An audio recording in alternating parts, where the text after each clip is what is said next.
Merci Seigneur, merci à Mathieu et Mélodie pour ces beaux cantiques qui rappellent l'amour de Jésus pour nous encore aujourd'hui.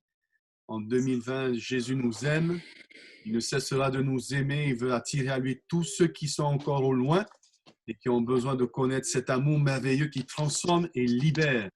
Merci Seigneur. Voilà, ce soir, la prédication va être apportée par le pasteur Anthony. Voilà, on veut être à l'écoute. Ouvrez grand vos cœurs, soyez réceptifs à la parole de Dieu et que Dieu bénisse notre pasteur. Bonsoir à chacun, bonsoir à tous. Que Dieu vous bénisse pour ces chants aussi. Merci Seigneur et merci Robert pour ce témoignage. Comme on nous l'a dit, un témoignage qui est frais et qui nous rappelle aussi combien le Seigneur vient bouleverser notre vie. Il est celui qui change les plans. Parfois, on préconise des choses, on fait des choses et Dieu intervient dans notre vie d'une manière extraordinaire et il est celui qui fait des choses extraordinaires. Alléluia. Et je vois qu'on me demande le titre du message. Donc, le titre du message ce soir, c'est tout simplement la porte. La porte qui mène à la vie. Parce que j'avais envie de parler de la porte. Il y a plein de choses à dire sur la porte. Et je vais vous inviter donc à faire une lecture dans la parole de Dieu, dans l'évangile de Jean, chapitre 10. Et on va aller au verset 7 à 9. Voici ce que nous dit la parole de Dieu. Jésus leur dit encore, en vérité, je vous le dis, je suis la porte des brebis. Tous ceux qui sont venus avant moi sont des voleurs et des brigands, mais les brebis ne les ont point écoutés. Je suis la porte. Si quelqu'un entre par moi, il sera sauvé, il entrera et il sortira et il trouvera des pâturages. Amen. On va courber nos fronts quelques instants, puis nous allons prier le Seigneur, lui demander toute sa grâce. Seigneur, nous te bénissons parce que ta parole, c'est ce que tu nous as laissé. Et ta parole te révèle à toi. Et nous te bénissons parce que ce soir encore, tu veux te révéler. Bénis les âmes, bénis les cœurs, Seigneur. Que ta parole soit l'opportunité ce soir de fortifier de cœur, de restaurer, mais surtout, Seigneur, de sauver. Alléluia. Parce que la parole nous dit que la foi vient de ce que l'on entend et ce que l'on entend vient de la parole. Bénis ta parole, Seigneur. À toi soit toute la gloire, Jésus. Amen. Alors pourquoi j'ai eu envie de parler de la porte? C'est quelque chose qui me venait à l'esprit, la porte. Nous côtoyons des portes chaque jour, je pense, j'ai envie de dire, tout au long de notre journée. Nous traversons des portes, nous ouvrons des portes, nous fermons des portes. Et pourtant, dans notre quotidien, la porte a quand même une fonction assez particulière, une fonction importante qui nous permet d'aller d'une pièce à une autre. S'il n'y avait pas de porte, nous serions enfermés entre quatre murs. Et finalement, la porte, dans sa fonction, est indispensable. La porte sert également de délimitation entre les pièces. La porte, c'est ce qui nous permet finalement d'aller à un point A, à un point B. Et je me suis donc interrogé sur cette porte. Nous allons voir un petit peu tout ce que peut représenter la porte et aussi tout ce que symbolise la porte dans la parole de Dieu. J'aimerais tout simplement rappeler aussi que lorsque Jésus va dire « Je suis la porte », c'est la troisième déclaration qu'il va faire en se rapportant à lui-même, en disant le « je suis ». Il y a les 7 « je suis » dans l'évangile de Jean qui sont connus, où Jésus va dire premièrement « je suis le pain », deuxièmement il va dire « je suis la lumière », en troisième lieu il va dire « je suis la porte », en quatrième lieu il va dire « je suis le berger, le bon berger », en cinquième lieu il va dire « je suis la résurrection et la vie », ensuite il dira « je suis le chemin, la vérité et la vie », et il terminera en disant « je suis le cep ».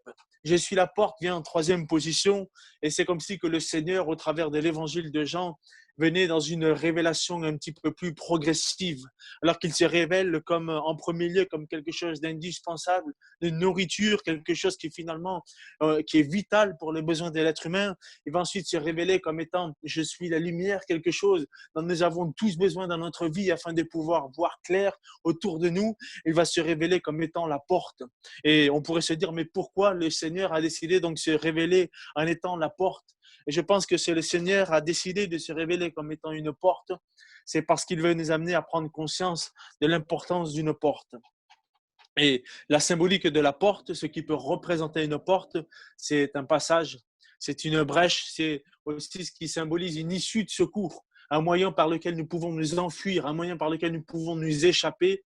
Ça se passe souvent par une porte. Si vous allez dans un centre commercial, vous allez dans n'importe quel bâtiment public, il y a toujours une issue de secours en cas de problème, en cas de situation délicate où il y aurait des soucis. Il y a une issue de secours qui est mise à notre disposition afin que nous puissions alors être en sécurité, afin que nous puissions être sauvés. Finalement, la porte, c'est le moyen par lequel nous pouvons quitter une pièce, c'est le moyen aussi par lequel nous pouvons entrer dans une pièce. Et ce verset, il fait écho dans l'Épître aux Hébreux, chapitre 8, verset 6, où il est dit « Mais à présent, le Christ a obtenu un ministère d'autant plus élevé que meilleure est l'alliance dont il est le médiateur et fondée sur de meilleures promesses. » Amen. La porte, c'est finalement ce qui fait la transition entre un lieu et un autre lieu. C'est ce qui fait la médiation, c'est ce qui fait le point central, c'est ce qui fait finalement ce qui rattache deux endroits. Et Christ, la parole de Dieu nous dit qu'il est le médiateur entre Dieu le Père et entre les hommes.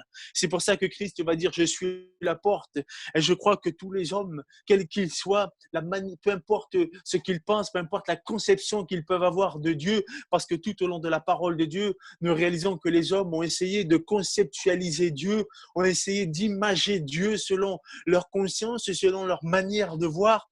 Et nous voyons dans la parole de Dieu que Christ va dire « Je suis la porte pour aller vers Dieu ». Et je crois que naturellement, l'homme a ce désir dans son cœur de s'élever, il a ce désir dans son cœur, en tout cas, de tendre vers quelque chose de meilleur, d'aller vers le ciel, d'aller vers quelque chose qui finalement va l'amener à quitter les souffrances d'ici-bas, l'amener finalement à abandonner cette vie qui est des souffrances, de malheurs, de difficultés. L'homme, par tous les moyens, va essayer de trouver un passage, un lieu dans lequel il va pouvoir s'engouffrer afin de pouvoir oublier les soucis de la vie. Christ va dire, je suis la porte. Et si toi, ce soir, tu es dans une situation particulière où tu ne sais pas par quel moyen t'en sortir, tu ne sais pas par quel moyen tu pourrais voir ta vie transformée, Jésus te dit, je suis la porte, je suis l'issue de secours, je suis la solution pour toi ce soir. Jésus a dit, je suis le chemin, la vérité et la vie. Il a dit, je suis la porte. Et c'est dommage que je n'ai pas pu retrouver cette image. Une fois, je l'avais vue circuler sur Internet, qui imageait justement, qui illustrait ce passage de l'Écriture. On voyait un enclos à ciel ouvert. C'était tout un enclos fait de pierre et le lieu qui servait d'entrée, il n'y avait pas de porte, mais c'était le berger qui était assis ou en tout cas allongé à cet endroit-là et c'est lui-même qui était cette porte. Et les brebis, elles, étaient gardées dans cet enclos. C'était le berger donc qui servait de porte. Le berger donc avec cette fonction d'être une porte. Et c'est pour ça que Jésus va dire « Je suis la porte ». Et ce texte nous parle également de Jésus-Christ, le bon berger. Amen. Il est celui qui veut te conduire. Jésus est celui qui est venu conduire les hommes vers la lumière. Il est celui qui est venu nous conduire vers la vie parce qu'il est la vie. Il est celui qui est venu nous révéler le Père. Alléluia. Et je crois que au travers de ce verset, Jésus-Christ est celui qui veut nous amener à réaliser qu'il y a une porte, mais il y a aussi également d'autres portes, des portes de perdition, des endroits qui finalement ne nous amènent nulle part, des endroits qui finalement sont là pour nous perdre, des endroits qui finalement sont là pour causer plus de torts et de problèmes dans notre vie. Et personnellement, je n'ai pas honte de le dire, je suis comme toi qui a peut-être essayé des choses dans la vie, qui a peut-être essayé de trouver une solution, qui a peut-être mis un espoir dans une solution, qui a peut-être vu une opportunité, une porte dans sa vie et qui s'est engouffré en espérant que, en ouvrant, derrière, il y aurait quelque chose de meilleur, quelque chose de bon. Et peut-être qu'aujourd'hui, tu payes les frais d'un choix que tu as fait, d'une porte que tu as poussée, une porte qui finalement n'aurait pas dû être ouverte, mais la parole de Dieu te dit que tu es pardonné parce que dans ton ignorance, tu ne sais pas les choses. Et comme nous l'avons chanté, Dieu par quel amour, il nous conduit, lui, nous qui sommes ignorants, et nous conduit vers la vérité, et nous conduit vers le chemin de la vérité et de la vie. Amen. Et je crois que peut-être ce soir, tu traverses une situation particulièrement délicate parce que tu as ouvert une porte. Mais j'aimerais te dire que dans la situation dans laquelle tu te trouves, il y a encore une autre porte. Jésus-Christ, il est cette issue de secours pour toi ce soir.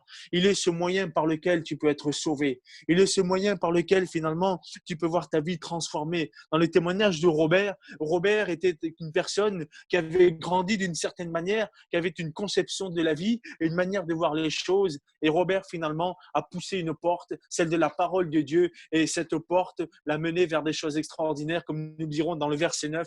Celui qui va rentrer par cette porte va rentrer et va trouver de verts pâturages. Amen. Robert a trouvé des verts pâturages pour sa vie. Il a été comblé, il est encore comblé. Nous sommes aujourd'hui aussi comblés par le Seigneur, malgré des moments difficiles, comme Robert l'a dit, mais le Seigneur nous assure de sa présence et il nous assure d'être toujours avec nous. Alléluia. Et le Seigneur, il est ce berger qui veut te conduire. Il est ce berger qui veut t'amener finalement à vivre quelque chose de meilleur.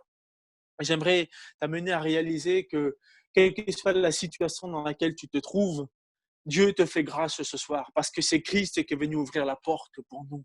La grâce de Dieu, c'est finalement, ce n'est pas nous qui pouvons tâtonner en essayant de trouver une porte, mais c'est Christ lui-même qui est venu afin de nous ouvrir le ciel. La grâce de Dieu est donc à ton bénéfice ce soir afin que tu puisses ce soir simplement alors pousser la porte et que tu puisses alors te tourner vers Jésus-Christ. Alléluia. J'aimerais m'attarder sur quelque chose, un point important. Parce que s'il y a forcément une porte, il y a aussi des murs qui entourent cette porte. Les murs, eux, sont symboles de limite, sont symboles également de prison. Et une porte, elle a tout son sens si elle est ouverte. Si elle est fermée, généralement, une porte renvoie à quelque chose comment dirais-je, à une idée de sécurité. Si nous sommes en danger, nous allons barricader la porte en espérant que nous soyons en sécurité. Mais une porte fermée, c'est aussi l'image de la prison. Et peut-être que tu te trouves emprisonné ce soir. Peut-être que tu es prisonnier parce que la porte qui est devant toi, elle est fermée et que la situation dans laquelle tu te trouves, il n'y a plus de solution. Mais Christ est celui qui ouvre les portes. Alléluia. Il est celui qui ouvre les portes. Et il y a ce témoignage, ce récit de l'Écriture où l'apôtre Paul s'est retrouvé enfermé. Et voici ce qu'a fait le Seigneur. Les anges sont venus et ils ont ouvert les portes afin que l'apôtre Paul soit libéré. Alléluia. Et le Seigneur, il est celui qui, dans ta situation ce soir, il est capable d'ouvrir une porte dans ta vie. Il est capable de te bénir. Il est capable d'ouvrir une brèche. Parce que ce qui symbolise la porte, c'est une brèche. Là où on pense que tout est fini, là où on pense que tout est terminé, Christ est celui qui fait des brèches. Alléluia. Afin que tu puisses t'engouffrer. Parce qu'il est la solution. Parce qu'il est la vie. Alléluia. Il est le chemin. Et si la porte symbolise un passage entre deux mondes, entre deux univers, comme nous pouvons l'entendre dans je dirais, dans le langage philosophique, on va parler d'univers, de conscience, peu importe les termes que tu as pu entendre, ce sont des termes que nous pouvons employer. J'aimerais te dire qu'il y a deux univers, il y a deux mondes. Il y a le monde de Satan et il y a le royaume de Dieu. Et entre ces deux, il y a forcément un passage. Et cette porte, en tout cas, elle est peut-être fermée aujourd'hui dans ta vie parce que tu n'es pas venu encore à Jésus-Christ. Jésus a dit, je suis la porte. Et Jésus t'appelle ce soir à venir à lui afin que tu puisses pousser cette porte. Si la parole de Dieu nous révèle que nous sommes finalement prisonniers, que nous sommes séparés de Dieu, nous sommes dans une pièce qui finalement n'est pas la même que Dieu. Et j'aimerais dire qu'il y a encore ce soir une possibilité. Christ, il est la porte qui va te permettre de passer de la pièce qui te sépare de Dieu afin de rentrer dans la présence de Dieu. Alléluia. J'ai cette image dans l'Ancien Testament où lorsqu'il y avait le tabernacle, il y avait le lieu saint et le lieu très saint. Et le lieu très saint était séparé par un rideau qui s'ouvrait finalement comme une porte. Ce rideau était l'image d'une porte et cette porte ne s'ouvrait qu'une fois par an. Il fallait remplir des conditions très strictes. Un sacrifice devait être offert. Le sacrificateur, devait remplir des conditions extrêmement pointues, extrêmement délicates, afin de pouvoir entrer dans ce lieu très saint. J'aimerais dire que Christ, il est celui qui a rempli toutes les conditions, alléluia, afin que la porte soit ouverte, afin que la porte du ciel soit ouverte. La parole de Dieu nous dit que lorsque Christ est mort sur la croix, le voile a été déchiré, la porte finalement est devenue ouverte. Christ nous a ouvert la porte afin que nous puissions rentrer dans la présence de Dieu, afin que nous puissions rentrer dans le royaume de Dieu. Alléluia.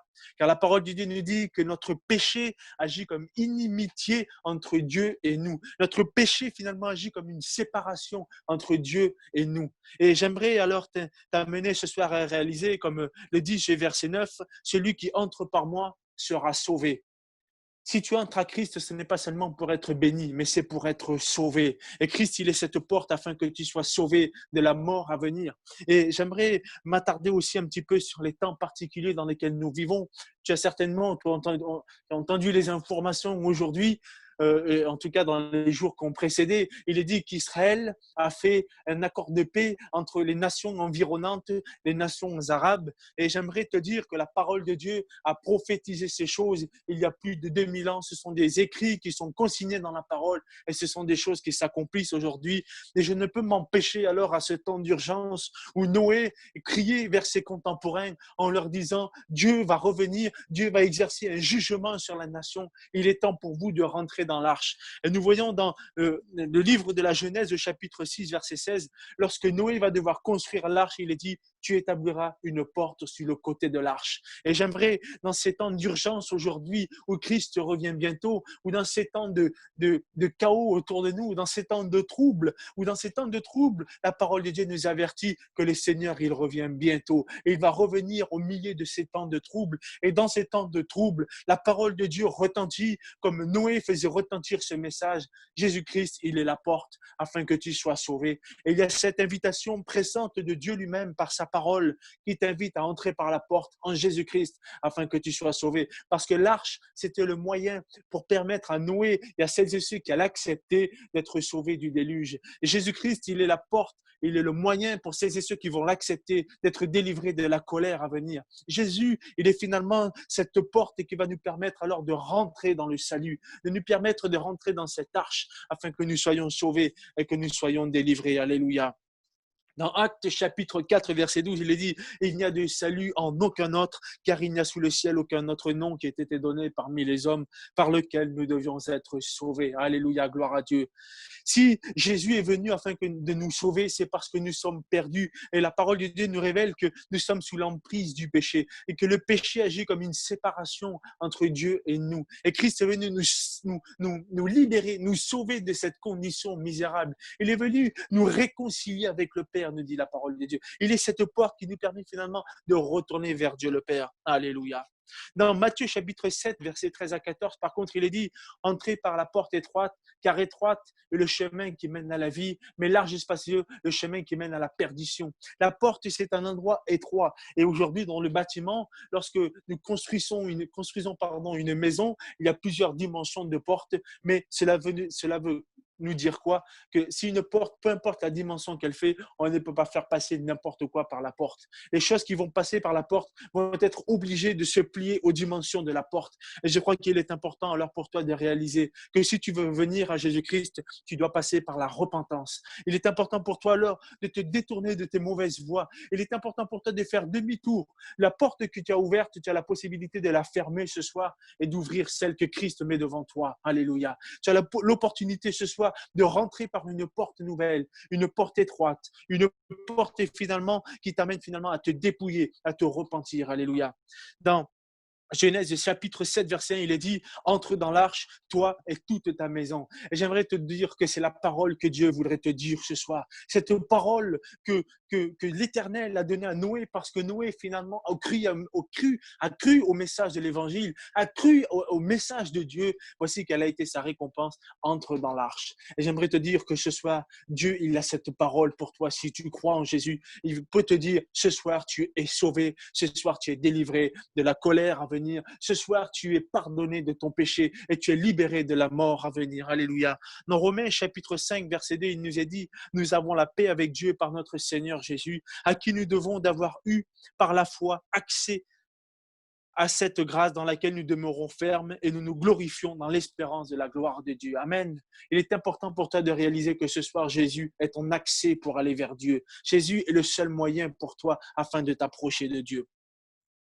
Je crois qu'il est important ce soir de mettre l'accent sur cette porte. Jésus a ouvert cette porte pour toi parce que la parole de Dieu nous dit que Jésus-Christ a accepté de mourir à la croix du Calvaire. La croix, c'est la porte d'accès pour entrer dans le ciel. Parce que la parole de Dieu nous révèle que Christ a accepté de mourir sur la croix du calvaire afin que nous puissions être réconciliés avec le Père. Alors qu'il fallait, dans le temps de la Pâque, lorsque Dieu va exercer un jugement sur la nation d'Égypte, il va quand même donner des consignes afin que le peuple d'Israël soit sauvé. Il fallait mettre du sang sur linteau de leur porte. Et c'est ainsi que cette nation a été sauvée. Et je crois que ce message est encore actuel aujourd'hui. Si tu veux être sauvé, il faut qu'il y ait du sang sur ta vie. Et ce sang, c'est le sang de Christ qui a coulé, afin que tu sois libéré de la colère à venir. Car la parole de Dieu nous dit que le sang apaise la colère de Dieu et que les sacrifices étaient destinés à apaiser la colère de Dieu. Et Christ a offert sa vie. Il est cette victime expiatoire afin d'apaiser la colère de Dieu sur l'humanité d'aujourd'hui. Bien sûr que Christ a tout accompli. Bien sûr que ce sacrifice est à ton bénéfice ce soir. Mais il ne tient qu'à toi seul de te placer sous ce sacrifice, de te placer sous cette bénédiction, de te placer sous le sang de Christ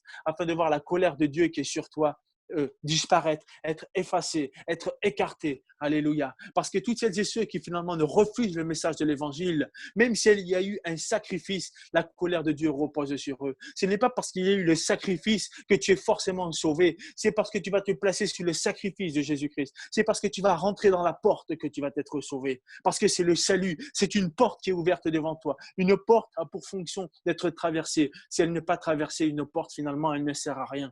Et toi, tu es du côté de cette porte. Et il est temps pour toi de traverser la porte. Il est temps pour toi de pousser la porte. Il est temps pour toi alors de venir à Jésus-Christ, de venir à la croix du calvaire afin que tu sois délivré, afin que tu sois sauvé, afin que tu sois dépouillé de ta vaine manière de vivre, de ta nature pécheresse, parce que tu es sur la culpabilité, parce que tu es prisonnier de la puissance du péché. La parole de Dieu nous dit que le salaire du péché, c'est la mort. Mais le don gratuit de Dieu, c'est la vie éternelle en Jésus-Christ. Amen. Alléluia. Jésus te donnait la vie ce soir. L'Éternel te donnait la vie ce soir. Et il est important pour toi alors de passer cette porte. Parce que Christ a tout accompli à la croix du calvaire afin que tu sois réconcilié. J'aimerais rappeler ce verset. Dans Matthieu chapitre 24, verset 33, il est dit de même, quand vous verrez toutes ces choses, c'est-à-dire que tout ce qui se passe autour de nous, dans le monde actuel, ne sont que les prémices du retour de Christ. Il est important de mettre l'accent sur le retour de Christ, parce que je pense qu'aujourd'hui, c'est urgent. Je pense qu'aujourd'hui, c'est important. Oui, Christ bénit. Oui, Christ fait des miracles. Il en est capable, parce qu'il est le Dieu Tout-Puissant. Mais Christ, il revient. Et aujourd'hui, le monde dans lequel nous vivons, il nous alerte sur le retour de Jésus-Christ. Et j'aimerais mettre l'accent sur le retour de Jésus ce soir. Le Fils de l'homme est proche, à la porte. Jésus est à la porte et il revient bientôt. Et j'aimerais te dire qu'il est encore temps pour toi, ce soir alors, de passer du mauvais côté au bon côté. Il est temps pour toi ce soir de passer du royaume de Dieu au royaume de Satan. Il est temps pour toi ce soir de passer des ténèbres à la lumière. Il est temps pour toi ce soir de passer de la mort à la vie. Parce que la parole de Dieu nous dit que Christ est entré dans le séjour des morts afin de dépouiller les autorités, afin de démontrer que la mort n'avait aucun pouvoir sur lui. Et Christ est ressuscité. Alléluia. Par la même occasion, il a été élevé au-dessus de tout nom et de toute domination. Christ est le chemin, la vérité et la vie. Il est la porte afin de pouvoir aller vers le ciel, afin de pouvoir aller vers Dieu. J'aimerais terminer avec ce verset de l'Écriture dans Apocalypse, chapitre 3, verset 20. Christ frappe à la porte de notre cœur. Voici, je me tiens à la porte. Si quelqu'un entend ma voix et ouvre la porte, j'entrerai chez lui et je souperai avec lui. Le message de l'évangile, c'est Christ qui frappe à ta porte.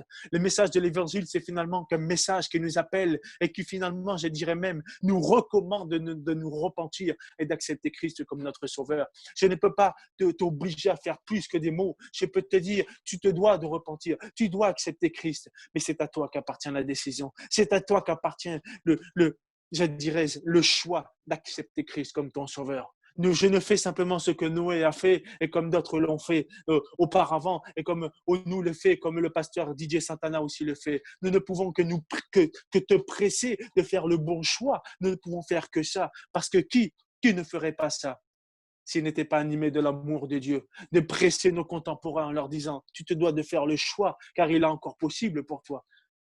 Mais c'est à toi qu'appartient la décision. Il y a une porte ouverte devant toi ce soir.